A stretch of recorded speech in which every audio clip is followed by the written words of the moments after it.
Good morning, everyone. This is Mark LEIBOVIT. It's Wednesday, May 14th, and this is a LEIBOVIT VR tutorial looking at the LEIBOVIT VR sequential indicator here at eSIGNAL.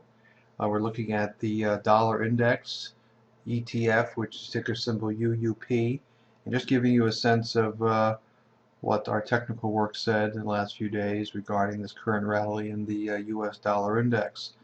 A VR was posted right here. This is 4 trading days back, and that was on the 7th, and we saw immediate follow through to the upside this last 3-4 days. We're now above the 50-day moving average. Why do we take a trade like this? Well, the stochastic was starting to turn up, and here we are. How far can we go? Well, here's your 200-day, way up there at 2171. There is this gap here, which is a little concerning.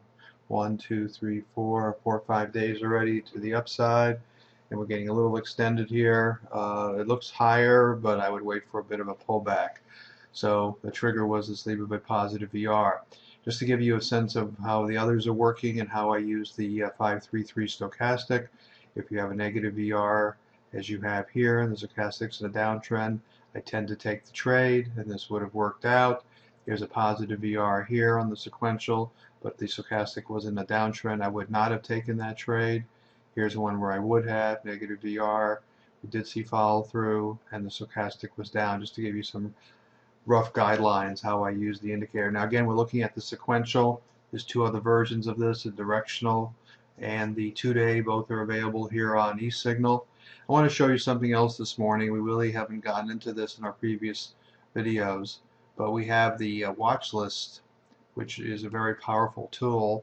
I'm just going to move the chart over here for a second. For example, I posted right here the Dow 30 industrials, and it's just 30 stocks. And the way the watch list works is it signals when there's been a positive VR. And the most recent signal was a positive VR in Alcoa.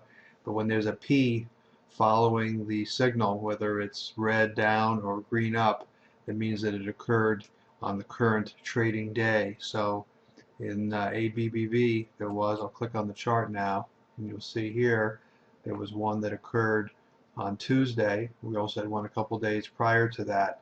So the P tells you that it's currently unfolding, and you just can scan down here and you can see the signals. So you can scan the, this is the S&P 500 here, by the way. We're looking at this whole list here. This is the S&P 500, all 500 stocks. And here's the Dow Transports, all the signals there. And this is the NASDAQ 100. Just scanning down to see where the positive and negative VRs are formed. So this is a very powerful tool. This is what I use intraday just to see if something is developing in the main lists like the 100, the transports, the S&P 500, and you can create, of course, any watch list you want. So a very powerful tool here, one that I'm very excited about and using here at eSignal. So thanks for your attention. We'll catch you on the next update.